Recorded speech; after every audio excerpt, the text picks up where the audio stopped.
بهترین رسیپی کیک هویج و گردو همینه. بسیار خوشمزه و خوشبافته، اصلا خمیری نمیشه، طعمش هم فوق‌العاده است. بریم که با هم درستش کنیم. ابتدا هویج رو ریز رنده بزنید و آبش رو حتما بگیرید که داخل کیکتون آب نندازه و خمیری نشه.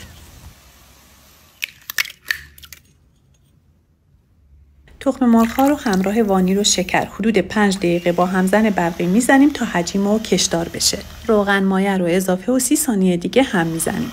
مواد خشک رو با هم ترکیب و به مایه اضافه میکنیم. با همزن دستی از یک جهت مخلوط میکنیم تا یک دست بشه. هویج و گردوی پودر شده رو اضافه و از یک جهت آروم مخلوط میکنیم.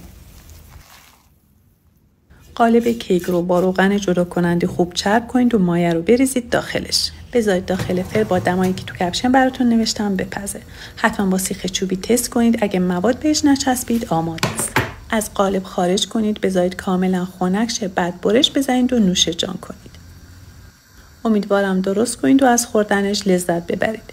دوست عزیز، اگه از اکسپلور این پست رو میبینی، فرشته قربانی هستم. حتما به پیجم سر بزن که کلی آموزش خوشمزه و رایگان دارم تو پیجم.